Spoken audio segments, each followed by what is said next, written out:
Hai semuanya, Assalamualaikum warahmatullahi wabarakatuh.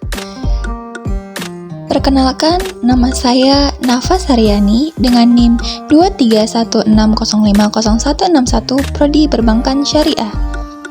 Saya dari Fakultas Ekonomi dan Bisnis Islam di UIN Imam Bonjol, Padang.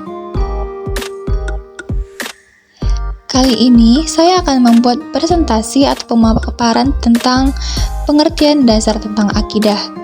Selamat menyaksikan. Oke teman-teman, kali ini kita akan membahas pengertian dasar tentang akidah untuk memenuhi tugas pengantar studi pemikiran Islam. Materi yang akan kita bahas ada 4, yaitu iman, kafir, syirik, dan nifak. Yang pertama, pengertian iman. Iman menurut etimologi berarti pembenaran hati. Ini artinya, iman adalah pengakuan dengan lisan dan pengalaman dengan anggota badan. Iman dalam bahasa Arab berarti percaya. Sedangkan menurut istilah, iman adalah membenarkan dengan hati, diucapkan dengan lisan, dan diamalkan dengan tindakan atau perbuatan. Adapun dalil tentang iman, yakni dalam Quran Surah Al-Anfal ayat 2-3, yang dimana artinya, sesungguhnya orang-orang yang beriman ialah mereka yang bila disebut nama Allah, gemetarlah hati mereka karenanya, dan hanya kepada Tuhanlah mereka bertawakal, yaitu orang-orang yang mendirikan sholat dan menafkahkan sebagian dari rezeki yang kami berikan kepada mereka. Topik yang kedua adalah kafir. Kita masuk di pengertian kufur. Kufur dalam bahasa Arab artinya menyembunyikan atau menutup, sedangkan menurut syariat adalah menolak kebenaran dan berbuat kufur karena kebodohannya. Pengertian kufur yang hakiki adalah keluar dan menyimpang dari landasan. Orang yang melakukan kekufuran tidak beriman kepada Allah dan Rasul-Nya disebut kafir.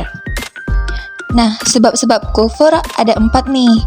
Yang pertama, mendustakan atau tidak mempercayai sesuatu yang harus diyakini dalam syariat. Yang kedua, ragu terhadap sesuatu yang jelas dalam syariat. Yang ketiga, berpaling dari agama Allah. Dan yang keempat, tidak mau mengikrarkan kebenaran agama Allah. Macam-macam kufur. Kufur terbagi menjadi 2. Yang pertama adalah kufur asghar atau kecil. Kufur ini adalah kufur yang tidak menjadikan pelakunya keluar dari agama Islam, dan ia adalah kufur amali. Kufur amali ialah dosa yang disebutkan di dalam Al-Quran dan As-Sunnah sebagai dosa-dosa kufur, tetapi tidak mencapai derajat kufur besarnya.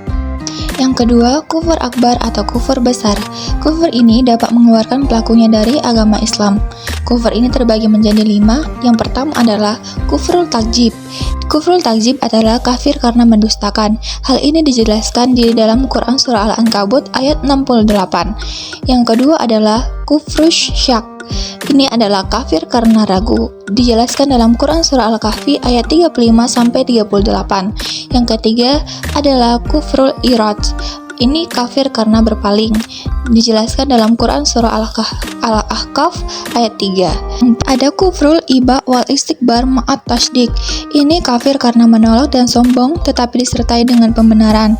Hal ini dijelaskan di dalam Quran Surah Al-Baqarah ayat 34. Yang terakhir adalah kufrun nifak, kafir karena nifak. Quran Surah Al-Munafikun ayat 3. Adapun dalil tentang kafir, yakni terdapat dalam Quran Surah Al-Maidah ayat 44, yang dimana potongan arti ayatnya adalah, karena itu janganlah kamu takut kepada manusia, tetapi takutlah kepadaku, dan janganlah kamu jual ayat-ayatku dengan harga murah. Barang siapa tidak memutuskan dengan apa yang diturunkan Allah, maka mereka itulah orang-orang kafir. Materi yang ketiga adalah syirik. Pengertian syirik. Syirik ialah menyamakan selain Allah dalam hal-hal yang seharusnya ditujukan khusus untuk Allah, atau memalingkan suatu ibadah tertentu seperti zabh atau penyembelihan kurban, bernazar, doa, dan lain-lain sebagainya kepada selain Allah. Syirik adalah mempersekutukan Tuhan dengan menjadikan sesuatu selain dirinya sebagai sembahan, objek pemujaan, atau tempat menggantungkan harapan dan dambaan. Macam-macam syirik. Yang pertama adalah syirik besar atau syirik al-akbar. Syirik ini yang menjadikan sekutu bagi Allah, baik dalam masalah rububiyahnya, uluhiyahnya, atau asma dan sifatnya. Terdapat 4 macam syirik besar, yaitu yang pertama adalah syirkut dakwah atau syirik doa, yang dimana berdoa memohon kepada selain Allah di samping memohon kepada Allah. Yang kedua, syirkut niyah wal iradah wal qas adalah syirik niat, yang dimana memperuntukkan dan meniatkan suatu ibadah kepada selain Allah. Yang ketiga, syirik tohah atau syirik ketaatan, menaati selain Allah dalam bermaksud kepadanya. Dan yang terakhir adalah syirkus mahabbah atau syirik kecintaan, yang dimana menyamakan kecintaan kepada selain Allah dengan kecintaan lainnya. Yang kedua adalah syirik kecil atau syirik al-asghar, yang dimana syirik ini tidak sampai mengeluarkan pelakunya dari Islam, tapi dapat mengurangi nilai tauhid dan dapat menjadi perantara kepada syirik besar kemudiannya. Terdapat 2 macam syirik kecil, yaitu yang pertama adalah syirik jahir atau al-zali. Ini adalah syirik yang nampak berupa perkataan dan perbuatan. Yang kedua adalah syirik kafi atau syirik yang tidak nampak, kesyirikan yang terdapat pada keinginan dan niat. Contohnya seperti riya atau ingin dilihat orang dan mengharapkan pujian banyak orang atas ibadah yang dia lakukan. Nah teman-teman, adapun dalil tentang syirik yakni terdapat dalam Quran Surah An-Nisa ayat 48. Sesungguhnya Allah tidak akan mengampuni dosa karena mempersekutukannya, dan Dia mengampuni dosa yang selain syirik itu bagi siapa yang Dia kehendaki. Barang siapa mempersekutukan Allah, maka sungguh dia telah berbuat dosa yang sangat besar.